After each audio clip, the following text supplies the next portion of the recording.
What's up, guys? It's Matt here with Tanks Lawn Maintenance. It is currently 10:21 a.m. Friday morning, February the 7th, 2025th year of our Lord. And guess what, guys? Bet y'all can't guess what that crap is. Bet y'all can't guess what that is, man. If you know, you know. I got poison oak. And ever since I could remember, I've always gotten poison ivy, poison oak, and poison sumac on my legs. I have never in my entire life gotten it on my upper body. Never in my entire life. I didn't, I kind of always figured that maybe it was because the skin on my legs was a little more sensitive or whatever compared to the skin on my upper body. But guys, I've been in and out of the woods my entire life, whether it be hunting, fishing, looking for artifacts, or just hitting bad golf shots into the woods, whatever it may be. I've been in and out of the woods my entire life. Shorts on, short sleeve shirts, shirts off, whatever. I've never gotten it on my arms or anywhere else on my upper body. My legs, I get poison oak, poison sumac, and poison ivy every single year on my legs. And I get all three of them once, real bad, every single year. And once I get it that one time, it's like I just get a patch here and there. It's not bad. It doesn't really ooze a whole lot. But I'm going to tell you the best way to combat any of that stuff. If you get it, the best way to avoid it is to wear long sleeves and pants and gloves anytime you're dealing with anything that's green. That's the best way to avoid it. But the best way to deal with it, if you do get it, is not the typical, oatmeal bath and calamine lotion. That crap don't work, man. It works, but it takes way too long to work. There's two things that I use if I ever catch it. The best thing to use is alcohol, rubbing alcohol. If you get it on your shins or your thighs or whatever, they don't make bandages big enough for that. So get you some gauze or some paper towels or whatever it may be. Right here I've got paper towels. I normally use gauze. I don't have any right now. But gauze is really the best thing to use because it soaks it up a lot better and it soaks up a lot more. But what I do is I will soak my entire leg or foot, ankle, thigh, whatever it is. I will soak it with alcohol. Because just because that one spot is irritated doesn't mean that you don't have it on the rest of your leg. It's going to wind up spreading sooner or later. So if you go ahead and soak your whole leg in alcohol, wherever the spot is, soak the whole thing in alcohol. It'll go ahead and dry it up. It'll pull the oils out of your skin, and it'll go ahead and get it all at one time. But use that, and use cling wrap, saran wrap, shrink wrap, whatever you got. Use that. And I thought I had some Scotch tape in the house, but I don't. But this is just cling wrap, and cling wrap is a joke. The name is very misleading. It don't cling to shit, man. It really don't. But I guess that's what we get for going cheap and not buying the actual saran wrap. But use saran wrap to hold the gauze in place. And if you don't have saran wrap, you can use cling wrap or something like that, and you can just wrap Scotch tape around it or medical tape, whatever, to hold it in place. And change that bandage out, you need to do it 3 or 4 times a day. Dry that stuff out as much as possible. And as soon as that alcohol dries out, as soon as the alcohol is dry, put a gauze pad or make your own little homemade bandage out of Bounty paper towels and wrap it up. And you need to do that 3 or 4 times a day. And 3 or 4 days, it'll be gone, completely gone. And once the oozing stops, I will mix, in the mornings. In the mornings, I will use witch hazel.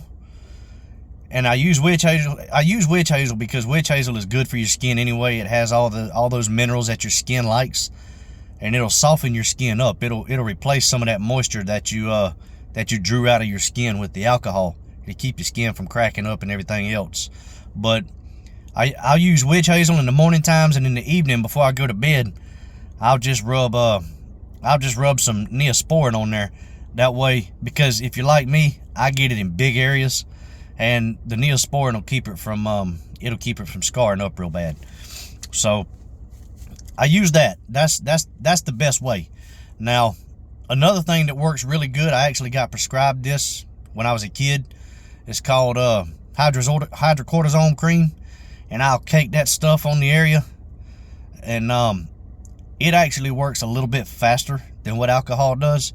But the reason I don't use it is because the alcohol will draw that oil out of every area that may be affected on your skin. It'll draw it all out if you do it on your whole leg. Hydrocortisone don't do that for some reason. But the hydrocortisone cream, what it does is it'll pull that moisture out, and it'll also replace some of the moisture that's in there. And also, it keeps it from, once it starts cracking, like once it starts scabbing over and everything, and it cracks and all that good stuff, it keeps it from hurting, and it keeps it from itching like crazy. So cake that stuff on there and do the same thing with your bandages. Use a gauze pad or paper towel or whatever it may be. And if you're not allergic to any of that stuff, whether it be poison ivy, poison oak, poison sumac, man, I envy you. I really do. And we're not friends. We're not, because you have no idea. This stuff is the devil, man. It really is. And once it starts oozing, man, it is just absolutely disgusting. It gets all over everything. It soaks through everything. It's just a pain in the ass, man. It really is. And you got to keep it covered up, man, because if not, people ain't going to want to be around you. It just looks disgusting. But anyway, guys, just want to share that little bit of information with you in case you ever have to deal with it. But reason I'm on here today, man, I want to holler at you guys. Man, look, if you're doing a job for somebody, make sure that you and the customer are on the same page. I had a guy call me or texted me Monday wanting me to trim his bushes and clean out his beds. And so I went over there, took a look at it, and he's got quite a bit of bushes between gardenias, azaleas, and camellias. He's got 30 something. I didn't count it. He did. He told me how many it was. But he's got 30 something. What it is, he's got this big large hill area on his backyard, and that entire hill has shrubs planted there, and on the ground he's got pine straw, and all of those are gardenias, azaleas, and camellias. And he's got little privet hedges around his backyard and all that good stuff. He's got some Japanese maples and things like that. And in his front yard, he's got a bunch of tea olives, dwarf hollies, and regular hollies. And he's got a few azaleas up there too as well. And he's got two magnolia trees that I trimmed up for him too. But when it comes to cleaning out beds, the guy had pine straw on the ground in his beds. He told me, he said, what I want is I want all my bushes trimmed, and I want my beds cleaned out. So went and looked at it all and gave him a price for all of that, and I also gave him a price to install fresh pine straw. He decided he didn't want to do fresh pine straw. I said okay, and I told him I would do it, we would get it done for him Thursday. He was fine with it. And this guy had a ton of pine straw on the ground, guys. It was old pine straw, raggedy. And when he said clean out the beds, I figured that's what he meant. I thought he meant clean the beds out, like get all that crap out of there. I didn't know. And when he turned down fresh pine straw, I thought maybe he was going back with mulch or something like that. So I didn't think nothing of it. I didn't question him or anything like that. And me and my helper went over there yesterday. We trimmed up all the bushes, and we spent all day over there. It was probably, I think we got started right at 10 o'clock. And we didn't leave out of there till 5. And we made good money. We made really good money doing it. And got all that pine straw out of there. Weed eated everything on the ground that was in his beds, and knocked everything down to the dirt, and then sprayed it all with glyphosate. And went back over there because he wanted to pay cash. He didn't want to pay electronically because he didn't want me to get dinged. It was a big job, and it was an expensive job, and he didn't want me to get paid with or he didn't want me to have to pay a fee to use my CRM, because he knew it was going to be a lot of money for me to have to pay. And so I went back over there after we dumped the last load, he was actually there when we went to go pick our equipment back up, because we didn't have no room on the trailer or in the bed of the truck after we dumped the second load. And I was talking to him on his front porch, and he said, man, I think I misunderstood you, or you misunderstood me. One, he said, I probably should have clarified it. He said, I've never had landscaping done before.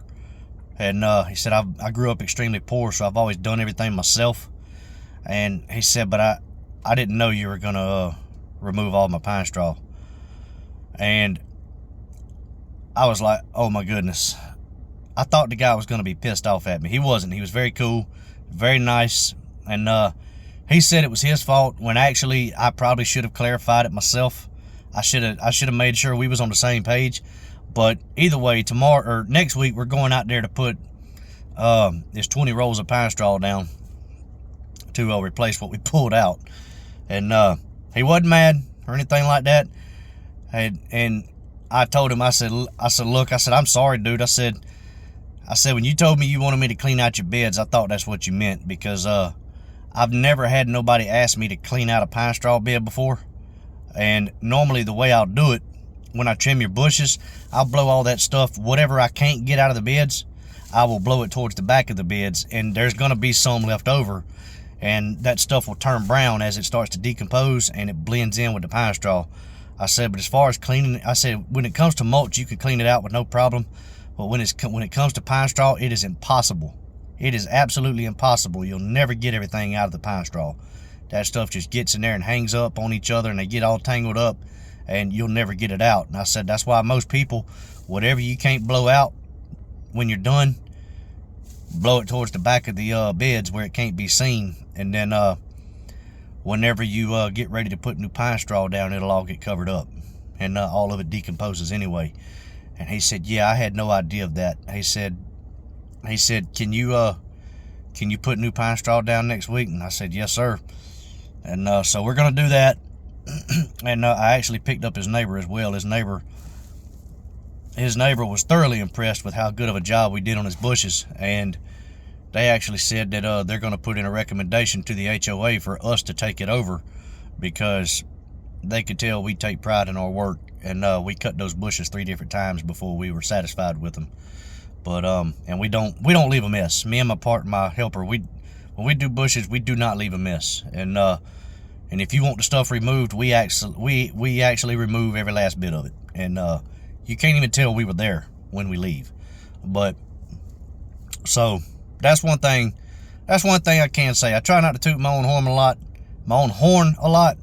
But when it comes to trimming bushes and shrubs and trees, I'll put myself up there with anybody. I really will. And I take extreme pride in that. I try to make everybody's yard look like what I would want my yard to look like. But so the moral of the story is, guys, I got on a rabbit trail there, and I do apologize, but the moral of the story is, man, when you accept a job, and before you actually submit a quote or bid or whatever it is, you need to make sure you and the customer are on the same page. If they want you to remove the mulch, pine straw, rocks, whatever it is, make sure that's what they want. Because I got lucky yesterday. This guy could have been a jerk because I didn't clarify things with him, and wouldn't have been nothing I could do, man. I wouldn't have had a leg to stand on, because as a landscaper, it is my job to make sure that the customers understand exactly what we're going to do. So keep that in mind, guys. If a customer asks you to clean out their beds, make sure that's exactly what they mean. Make sure they're not talking about just pulling weeds or blowing leaves out of the beds or whatever it may be. Make sure they're wanting you to pull everything out. But anyways, guys, it's Friday, man. I wanted to go play golf this morning. I was going to, but yeah, the golf course I play at, my home course, they're not gonna let me come out there with this stuff on my arms, man. So yeah, it is what it is, man. So I'm just gonna sit at the house and relax. And man, I hope y'all enjoy the weekend, man. It's supposed to be a beautiful weekend. It's in the 70s right now here in Augusta, and we've actually got green grass starting to sprout up. It's getting close, guys. It really is, and I'm excited. I got to sit on my hands to keep from clapping. I'm so excited. But anyway, man, look, that's enough of me rambling. I hope y'all have an amazing day and an amazing weekend. And until the next one, y'all keep cutting that grass and keep making that money. Holler at y'all. Bye.